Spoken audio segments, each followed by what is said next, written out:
자, 사랑의 빛 외에는 여러분 사랑이라는 말 자주 쓰십니까? 많이 듣지요. 그렇죠? 여기저기서 많이 보기도 하고 그리고 뭐 이렇게 뭐 교회에 오면 어쨌든 사랑이라는 말 엄청 씁니다. 그런데 이 사랑이라는 말을 참 많이 사용을 하지만 이 사랑을 정말 제대로 누리고 나눌 수 있는 것처럼 또 힘든 것도 없어요. 사랑이라는 게 흔한데 참 힘든 말이기도 하죠. 제가 이제 설교를 준비하면서 얘한테 이봐 그러면서 2010년 이후로 TV 광고, 우리나라 TV 광고에서 사랑을 소재로 했거나 주제로 한 것이 총 몇 개나 돼? 라고 질문했어요. 여러분의 반응 똑같아요. 너무 많아서 못 찾겠어요. 그래서 통계를 내질 않더라고요. 그래가지고 미안해. 그래서 다시 물어볼게. 그래서 제가 그러면 사랑이라는 단어가 들어간 TV 광고 카피 중에서 그래도 사람들이 좀 알만한 것들로 20개만 뽑아줘. 그랬더니 정말 2, 3초 만에 20개를 쫙 뽑아주는 거예요. 어떤 광고인지도 딱 보여줍니다. 5개만 나름 이렇게 많이 드러났다고 하는데 여러분들은 모르겠어요. 알래나? 일단 5개 소개할게요. 자, 어릴 적 제가 많이 봤던 광고예요. 사랑해요 밀키스. 아십니까? 이거 잘 모르더라고 아이들은. 자, 그래서 사랑의 밀키스가 이제 제가 알 수 있는 거고, 자, 그 다음에 뭐가 있냐면 이거 보셨어요? 짜파게티 광고. 사랑이 묻어 있다. 뭐 여러 가지가 있는데 여기 이게 먹다 보면 묻잖아요. 그게 이제 사랑이 묻어 있다. 이렇게 표현을 했어요. 난 처음 봤다 이런 표정인 것 같은데 TV 광고예요. 자, 그 다음에 서울우유. 사랑한다면 하루 3번. 혹시 보셨어요? 뭐 요즘 또 우유를 잘 안 먹으니까 그래서 뭐 사랑한다, 사랑한다, 사랑한다. 외치라는 게 아니고 3번 우유 먹으란 얘기 아니에요. 그죠? 사랑한다면 하루 3번. 그죠? 자, 그 다음에 정관장 에브리타임. 사랑하자, 내가 나를. 굉장히 이기적이죠? 그래서 자기에게 좀 충전을 해달라. 이런 거예요. 저도 처음 봤는데, 사랑하자, 내가 나를. 자, 그 다음에 5번째, 보험 광고입니다. 삼성생명. 엄마 사랑, 종신, 보험. 그래가지고 다 사랑자가 이제 들어가는 거였어요. 자, 그런데 지금 저 본 것들은 다 광고지요. 여러분, 광고하는 진짜 목적이 뭐예요? 사랑하자는 거예요? 아니죠. 저 광고의 목적이 다 뭐예요? 네, 돈이에요, 돈. 네. 우유 사달란 얘기예요. 그렇죠? 보험 들어달란 얘기예요. 짜파게티 많이 먹어달란 얘기예요. 저 광고에는요, 우리를 향한 사랑의 마음이 없어요. 저 광고들이 정말 사랑하는 것은 우리 영혼이 아니라 뭐니 해도 머니를 사랑하고 있죠. 광고는 사랑을 외치지만 실제는 사랑과는 별 의미가 없습니다. 어디 저 광고뿐이겠어요? 우리도 삶 속에서 진정한 사랑을 누리고 나누는 게 이게 영 쉽지 않습니다. 이게 부모가 자식을 사랑하는데 양육하다 보면 다 물질이 들어가요. 그죠? 돈을 쓰게 되고, 뭔가 이렇게 뭐 장난감도 사주고, 먹을 것도 해주고. 그러다 보니까 자식 입장에서는 엄마 아빠의 사랑을 뭘로 가늠하냐면 돈이나 물질로 가늠을 하게 되는 경우가 많아요. 그냥 그걸로, 이 엄마가 나를 사랑하나 보다. 아빠가 나를 사랑하나 보다. 이렇게 생각하는 거예요. 그게 길들여지기가 쉬운 거예요. 사회생활을 하고 경제생활을 하기 시작하면 더 심각해져요. 여러분, 홍수가 나면 물은 많아지는데 정작 먹을 물이 없어요. 이 시대가 그래요. 사랑 난무하는데 찐사랑 참사랑을 찾는 게 어려운 거예요. 물론 사랑이라는 게 말로만 하면 안 되죠. 사랑은 반드시 겉으로 행함으로 표현을 해야 되는 건 맞습니다. 그냥 립서비스만 하는 건 가짜 사랑일 수가 있어요. 그런데 종종 우리가 이제 경제활동하고 사회활동 하다 보면 이렇게 해요. 곧 명절이기도 한데 제 마음을 담았습니다. 저의 사랑을 담았습니다. 하면서 뭐 이렇게 봉투를 좀 주거나 아니면 선물을 드릴 때가 있습니다. 근데 그게 사랑을 담았어요 라는 말은 하지만 그 안에 진짜 사랑이 담기기보다는 많은 경우가 인사치레 또는 뭐 하는 거예요? 거래. 또는 내가 받았으니 나도 줄 수밖에 없는 품앗이, 이런 경우가 굉장히 많습니다. 사회생활할 땐 그런 게 많아요. 그러니까 정말 사랑의 마음이라기보다는 안 하면 안 되는 상황인 거예요. 사회생활 하려면 또 요 정도는 해줘야 되니까 그냥 그 정도 선에서 내 포장을 뭘로 해요? 제 사랑을 담았습니다 라고 할 때가 참 많죠. 여러분은 어떻게 사세요? 정말 사랑하며 사십니까? 진정한 사랑을 받아 누리시고 계세요? 바라기는요, 오늘 말씀을 통해서 세상에 홍수처럼 떠다니는 그런 사랑이 아니라 진짜 사랑, 참 사랑을 맛보기를 간절히 축원합니다. 그래서 감각적이고 감정적인 그런 사랑, 내 만족과 내 이익만 추구하는 그런 이기적인 사랑이 아니라요, 예수님이 우리에게 보여주신 사랑, 예수님이 우리에게 원하시는 그 사랑을 오늘 좀 누리고 이제 나누게 되기를 축복합니다. 추석은 다음 주일 지난 그 다음 날인데 이게 연휴가 개천절 있다 보니까 이번 주부터 거의 추석 연휴 분위기가 연결이 돼요. 굉장히 긴 명절 연휴지요. 여러분, 이 긴 시간들을 정말 행복하게 보내고 싶으세요? 이게 스트레스가 많거든요, 명절 되면.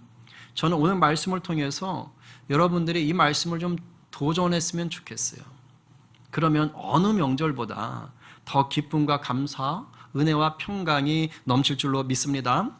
오늘 말씀의 핵심은요, 사랑이 율법의 완성이다 라는 10절 말씀이에요. 뭐라고요? 사랑이 율법의 완성이다. 여기서 말하는 사랑은 당연히 우리 성경에서 말하는 사랑인 헬라어 아자로 시작하는 거 뭐죠? 아가페 사랑이에요. 아가페 사랑. 예수님이 우리에게 보여주신 사랑, 하나님이 우리에게 베풀어 주신 그 사랑이에요. 그러니까 사랑이 율법의 완성이다 라는 말은 아가페 사랑이 율법의 완성이다 라는 말이에요. 그럼 이 말이 대체 뭐예요? 왜 아가페 사랑과 율법이 왜 연관이 되지요? 여기서 말하는 율법은 성경 전체를 놓고 말하는 거예요. 그러니까 하나님이 우리에게 말씀하시는 뜻, 그거의 완성이 뭐냐는 거예요. 그게 아가페 사랑이라고 하는 것입니다. 성경에 보면 마태복음에 22장에 한 율법사가 예수님을 찾아와서 시험하는 질문을 합니다. 예수님, 율법 중에 가장 큰 계명이 뭡니까? 라고 묻는 거예요. 보통 이 시대의 율법이라고 하면 모세 오경을 가리킵니다.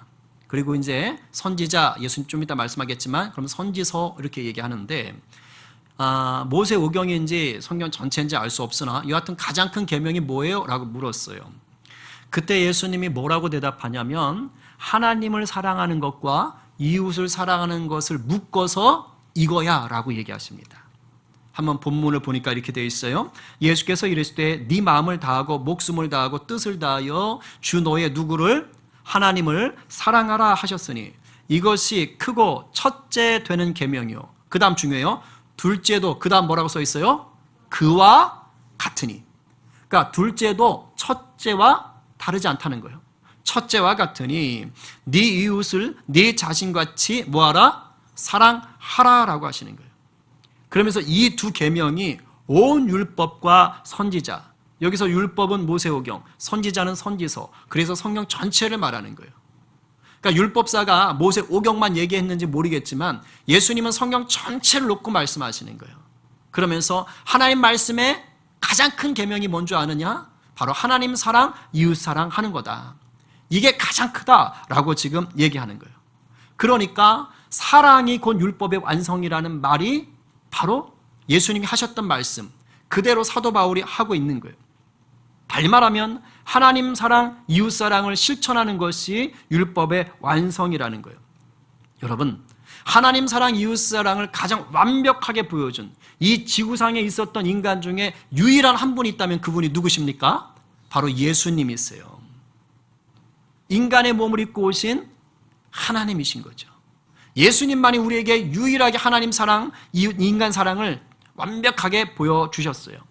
그래서 사랑은 율법의 완성이다라고 할 때 이 사랑은요, 액션이기도 하지만 바로 누구의 대명사예요? 예수님의 대명사예요. 예수님이 율법의 완성, 예수님이 율법의 마침이라고 이미 사도 바울이 말했잖아요.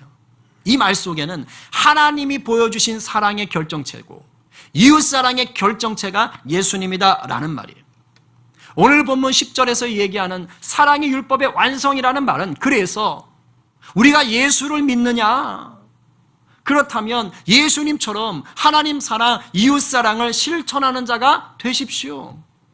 그것이 율법의 본질입니다. 성경의 본질입니다. 하나님 말씀의 본질입니다. 라고 얘기해 주는 거예요. 이거 우리 이론상으로 다 알아요. 근데 오늘 본문을 보니까 눈여겨보면 예수님이 율법의 완성은 하나님 사랑, 이웃 사랑이라 그랬잖아요. 근데 사도 바울이 오늘 본문을 보면 하나님 사랑하라는 말을 안 해요. 8절, 9절, 10절 다 이웃 사랑에 대해서만 언급을 합니다. 왜 그럴까? 왜 그럴까? 이 편지를 받는 로마 교인들의 상황을 생각해 보시면 돼요. 이 사람들이 지금 하나님의 말씀을 지키려고는 나름 애를 써. 완벽하진 않는데 나름 애를 써. 근데 상대적으로 뭐가 부족해요? 성도들 간의 사랑이 부족한 거예요. 서로 용납하고 용서하고 품어주고 하는 것들이 부족한 거예요. 실제로 지금 보면 그 이유도 있어요. 로마서 편지를 보낸 이유도. 서로 불화한 거예요. 유대인들과 이방인 공동체가 서로 안 맞는 거예요. 서로. 그래서 지금 이 로마서를 쓰는 이유도 있거든요. 거기다가 지난주 본문이 뭐예요? 국가의 권세에 대해서 어떤 태도를 가져야 되느냐? 앞뒤로 사랑이 싸고 있다 그랬잖아요. 달리 말하면 이제 로마의 교인들이 자기들이 신앙생활을 하는데 예수 안 믿는 로마 제국의 다른 사람들을 뭐처럼 볼 수 있는 거예요? 마치 유대인이 이방인들을 짐승 취급하듯이 저것들은 우상 숭배하는 것들이야 라고 무시할 수도 있는 거예요. 한편으로는 위태한 신앙생활을 해야 되니까 뭐는 거예요? 두려워하는 거예요. 경계하는 거예요. 아예 가까이 하고 싶지 않은 거예요. 그러면 안 된다는 거예요. 그래서 지금 뭐예요? 이웃 사랑하는 것이 중요한 것을 중점적으로 강조하고 싶은 거예요. 8절, 9절, 10절이 다 이웃 사랑 얘기예요. 여러분, 우리도 다르지가 않은 거예요. 우리가요, 하나님을 온전히 사랑하시나요? 그러고 싶긴 한데 사실 하나님을 온전히 완벽하게 사랑하지는 못하죠. 그러나 상대적으로 여러분들이 신앙생활을 나름 좀 하신다는 분들은 그래도 교회생활, 신앙생활 해보려고 애를 써요. 요즘 막 성경 개관반 아주 뜨거워가지고 피곤한데도 오셔서 하시고 오늘은 또 이제 애아드까지 끝나고 6시에 해야 되니까 애아드 안 들어오시는 분들은 그 저녁 시간까지 뭐 하려나? 또 그거 기다려야 되잖아. 또 딴 데 나갔다가 이제 가기 싫어하는 마음에 갈등도 올 수 있거든. 그냥 애아드 들으라니까. 여하튼 요즘 그런 열심들이 있어서 참 보기 좋은데 뭐냐면 하나님을 향해서는 나름 어느 정도 열심을 낼 수 있는데 상대적으로 비교해서 이웃을 향한 이웃사랑, 이 아가페 사랑을 실천하는 것은 굉장히 서툴 수 있단 말이에요. 우리 삶이 그렇다고. 우리 삶이 당장 이번 명절에 여러분 가족들에게, 친척들에게, 만나는 분들에게 이 아가페 사랑 나눠주는 게 쉬울까요? 어려울까요? 만만치 않아요. 만만치 않아요. 아까 초장에 말했듯이 그냥 용돈 좀 준비하고 선물 그냥 적당히 준비해가지고 명절 때우자. 이번 명절에 이분들 챙겨야 되지. 여기까지는 좀 어렵네.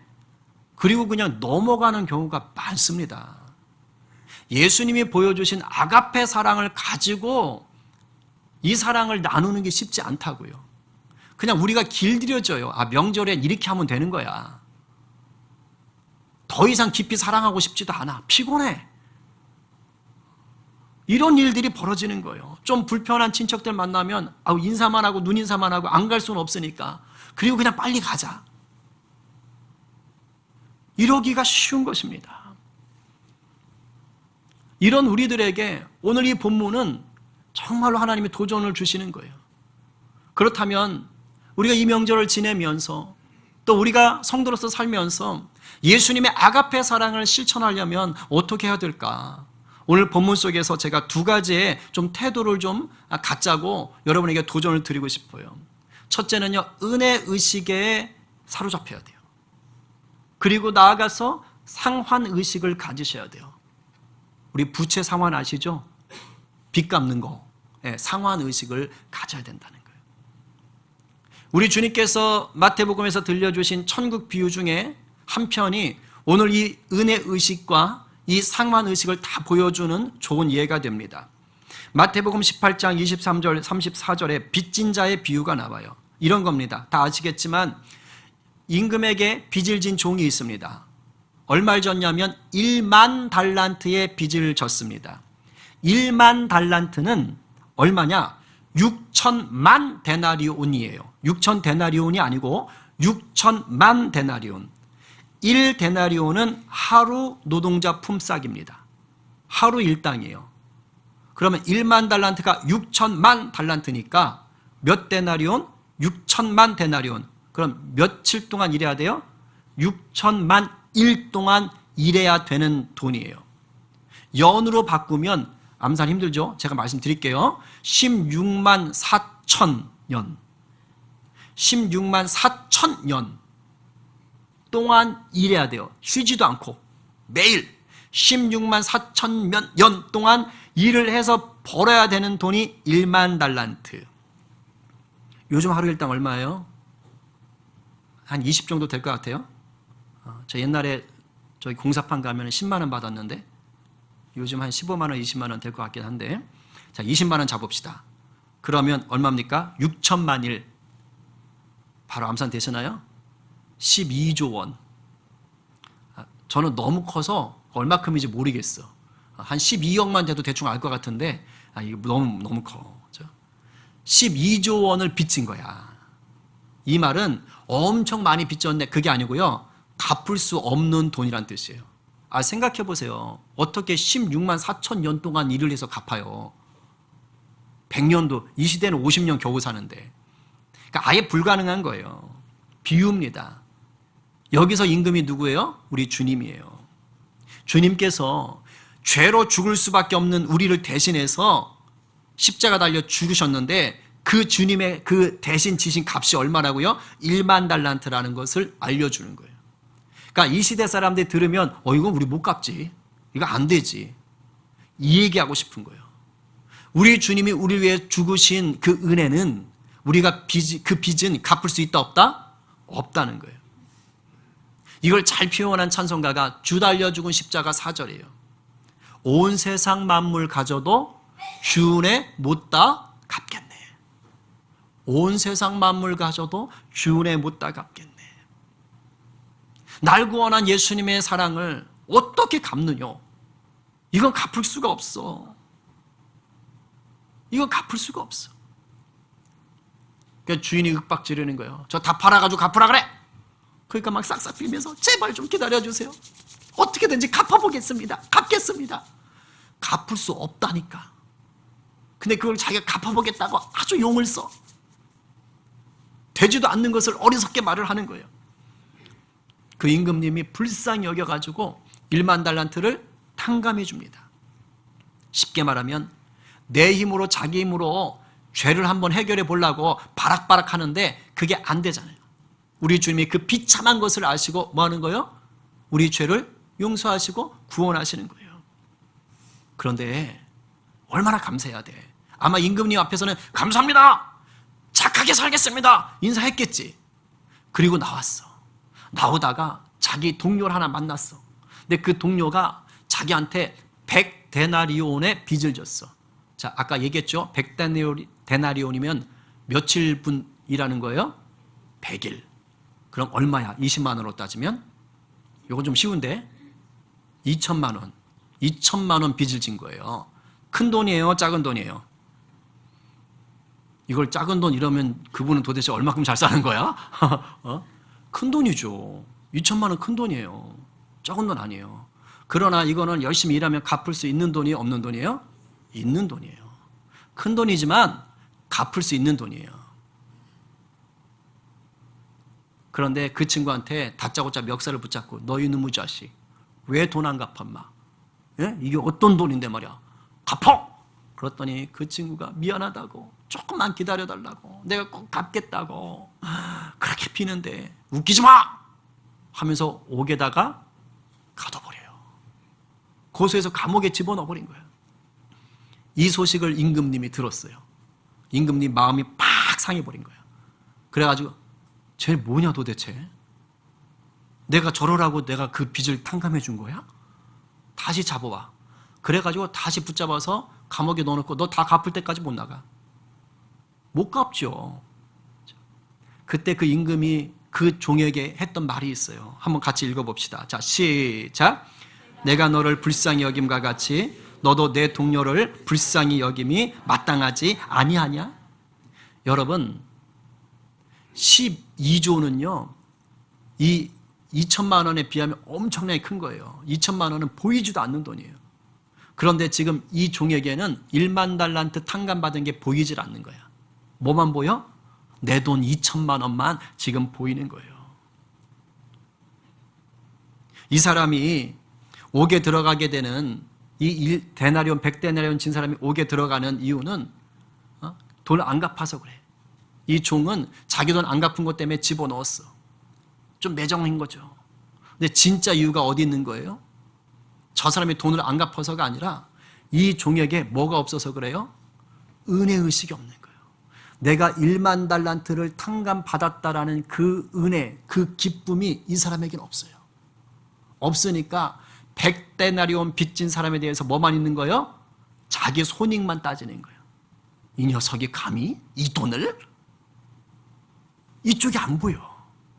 은혜의식이 없어서 그래요. 은혜의식이 없으면 이렇게 되는 거예요. 얼마나 큰 사랑을 입었는지를 모르게 되는 거예요. 그러니까 인생이 어떻게 될까요? 다 내 기준이야. 매정해져. 나한테 손해나면 못 참어. 억울한 거 못 참어.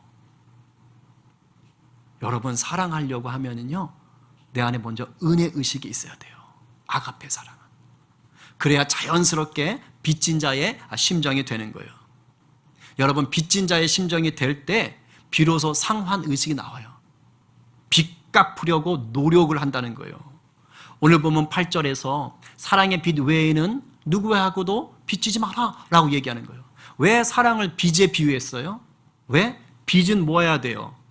갚아야 되는 거예요. 안 갚아도 되던데요? 큰일 납니다. 빚은 갚으라고 있는 거예요. 예수님이 지금 사도 바울을 통해서 성령께서 이렇게 기록하게 하실 때는 뭘 얘기하고 싶은 거예요? 구원의 은혜를 경험한 자는 다 사랑에 뭐한 자다? 빚진 자다. 그러니까 이 빚은 반드시 뭐 해라? 갚아라. 사랑으로 갚아라 라고 얘기하는 거예요. 그런데 1만 달란트 아까 비유 말씀드렸죠? 우리가 예수님에게 사랑의 빚을 졌어요. 그 빚을 예수님께 다 갚을 수 있어요, 없어요?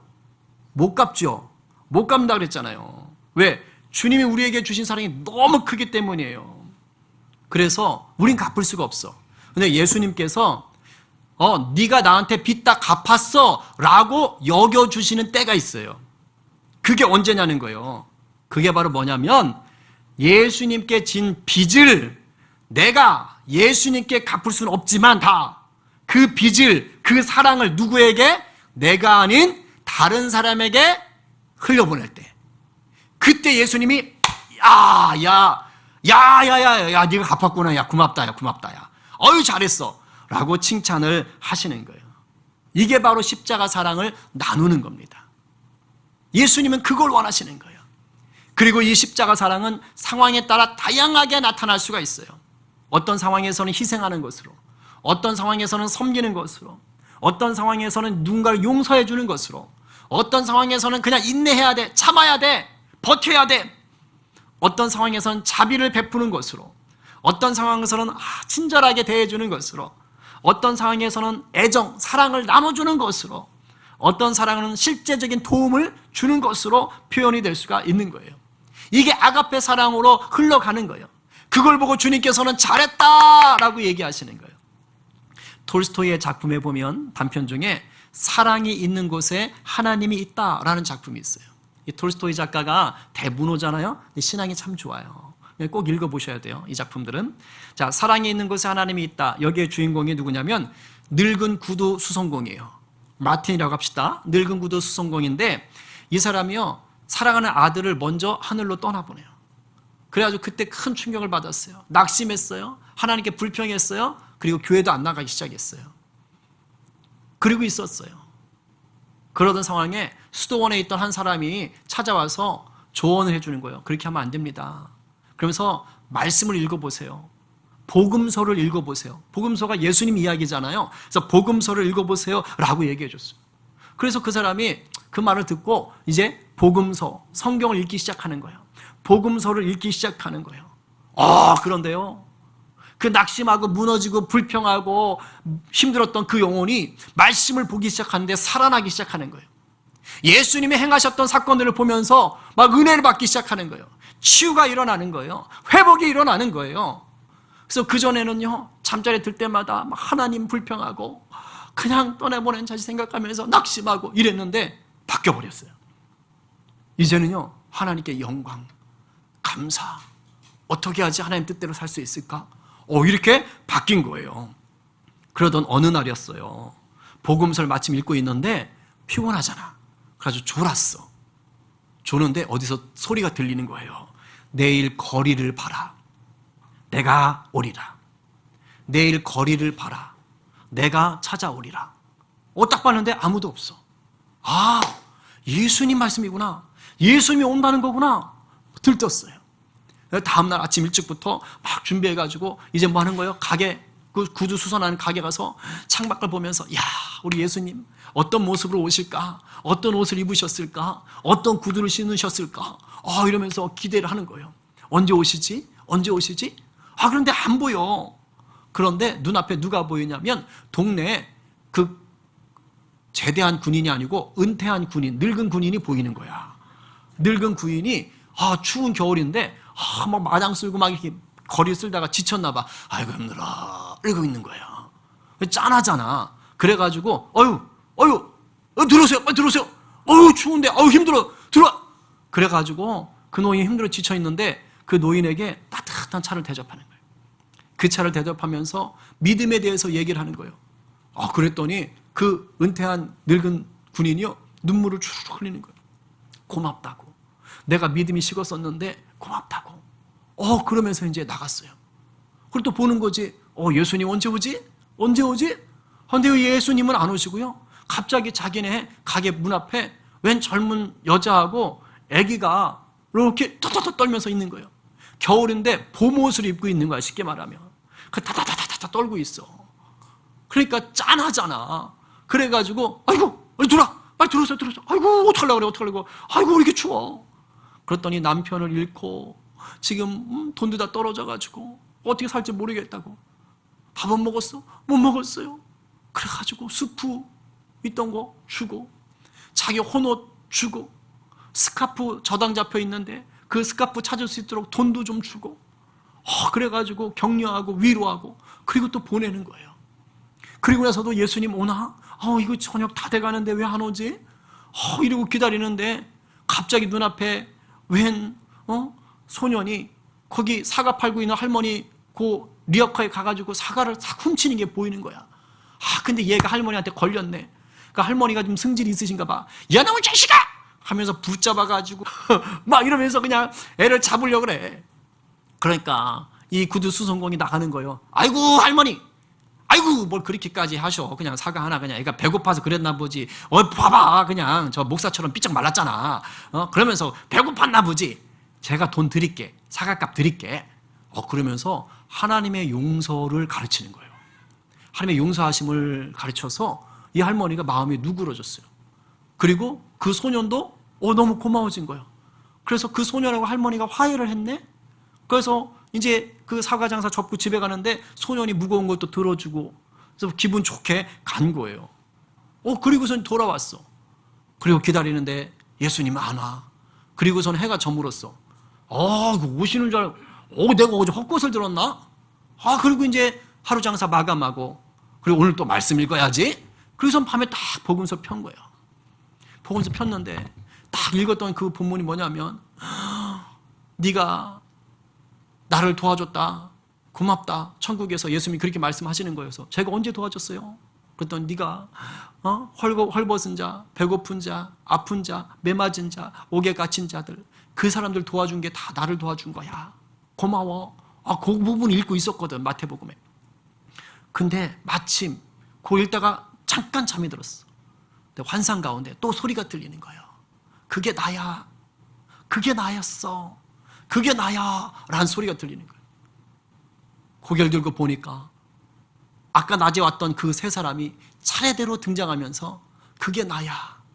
그게 나야. 그게 나야. 라고 얘기를 하는 거예요. 그때 깨달은 거예요. 주님이 왔다 가셨구나. 이 구두 수송공은요, 내가 사랑을 베풀어야지 그런 생각 안 했어요. 근데 뭐 한 거예요? 자기가 말씀을 통해서 은혜가 회복이 된 거예요. 은혜의식에 사로잡힌 거예요. 그러니까 자연스럽게 뭐 하는 거예요? 사랑이 막 흘러가는 거예요. 평상시에도 그런 사람들 못 봤겠어요? 봤겠죠. 근데 그때는 반응을 안 했다고. 근데 지금 이 사람이 은혜가 충만해. 하나님께 영광을 돌리면 어떻게 해야 되지?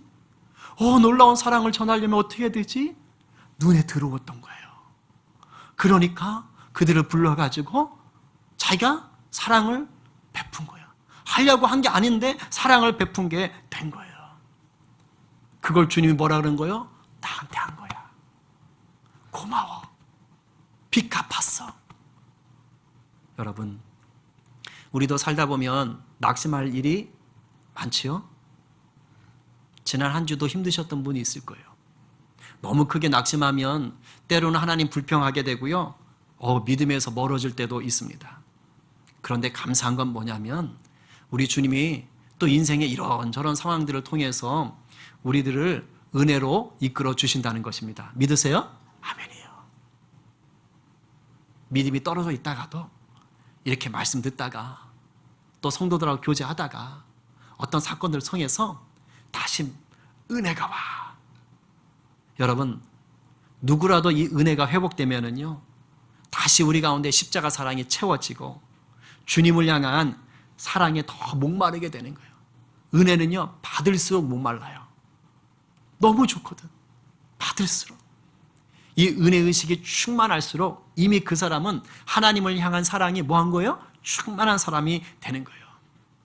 이런 은혜의식이 경험되잖아요. 그러면 이웃을 향한 사랑도요, 자연스럽게 흘러가요. 그러니까 제가 이웃사랑 합시다 아무리 외쳐도 소용없어.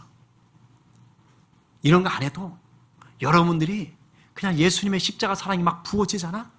그러면 바뀌는 거야. 그런데 아까 말했던 세상적인 사랑들은요, 아가페 사랑이 아니에요. 세상적인 사랑의 특징이 뭔지 아세요? 이기적이에요. 수지타산을 따져요. 내 만족, 내 유익을 추구하는 사랑이에요. 그래서 처음에는 막 기분 좋아가지고 막 베풀어줘요. 그런데 이게 나한테 뭔가 자꾸 손해가 되는 것 같잖아요? 스톱!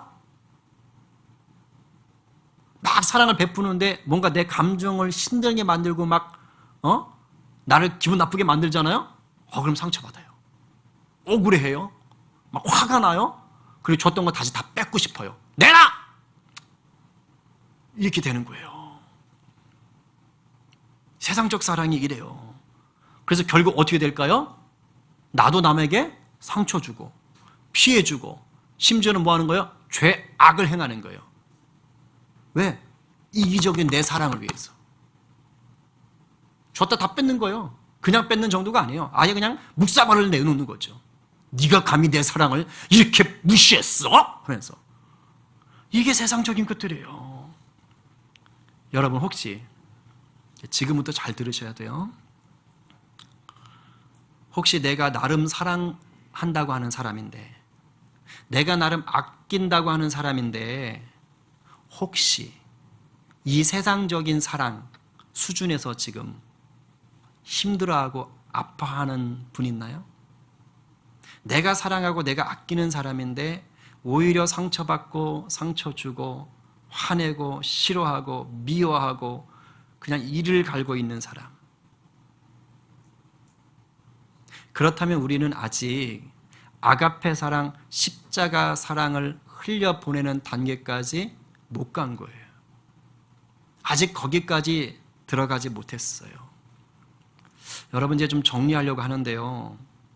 성 어거스틴이라는 사람이 요한 1서 강해를 쓸 때 이런 말을 썼어요. 하나님을 사랑하라. 그러고 나서 네 하고 싶은 대로 다 해라. 여기에 위대한 진리가 있어요. 하나님 사랑하면 방탕하고 방황하고 해도 된다? 아니에요.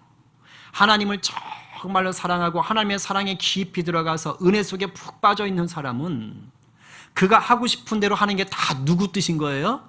하나님 뜻인 거예요. 하나님 사랑에 꽉 붙들려 있는 사람은 그가 하고 싶어하는 모든 것들이 하나님의 사랑을 나눠주는 게 되는 거예요. 이 비밀을 알고 나니까 얘기하는 거예요. 요한 1서는요, 사랑에 대한 거예요. 요즘 자꾸 마음이 메마르고 거칠고 사나운 분 계세요? 가까운 사람, 더 사랑해줘야 할 사람인데도 불구하고 그 사람이 더 믿고 싫고 멀리하고 싶어집니까? 그럴 수 있어요. 그만큼 가까운 사이여서 그런 거예요. 모르는 사람한테는 그런 감정 없어요. 너무 가까우니까 그런 거야. 그리고 기대가 커서 그래.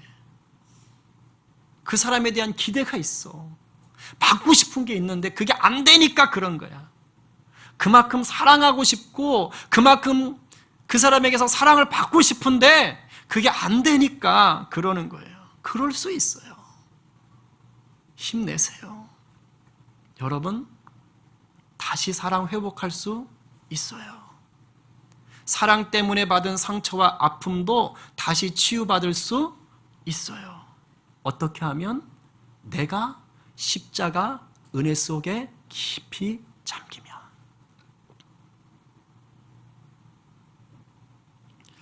주님이 내게 베푸신 은혜가 난 도저히 갚을 수가 없어요, 주님. 이 감격과 감사가 내 안에 막 부어지듯이 느껴지잖아요. 그러면요, 그 사랑을 어떻게든지 이제는 누군가에게 나눠주고 싶어져요. 이게 거룩한 부채 상환 의식이에요. 영적인 부채 상환 의식이 부어지는 거예요. 그러면 그때 비로소 내 주변에 아가페 사랑이 필요한 사람들이 보이기 시작해요. 아가페 사랑이 필요한 사람. 그 전까지는 왼수야. 그 전까지는 나를 너무 힘들게 하는 존재야.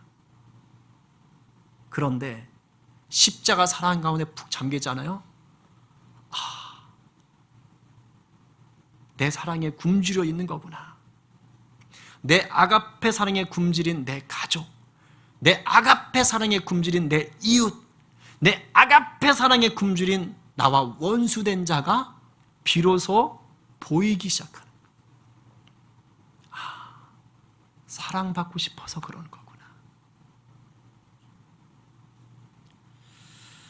여러분 가운데 이 은혜가 채워지면요, 그러면 나눌 수 있는 거예요. 어떤 모양으로든지 나눠지게 되어 있어요.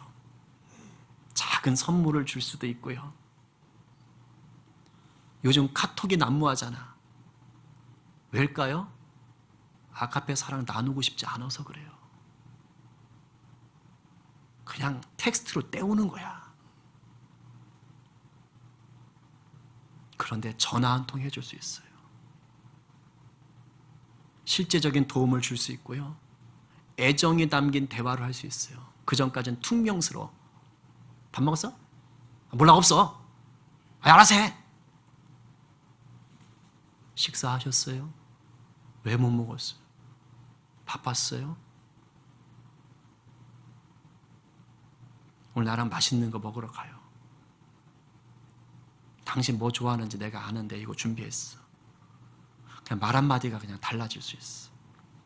아니면 화해의 손길.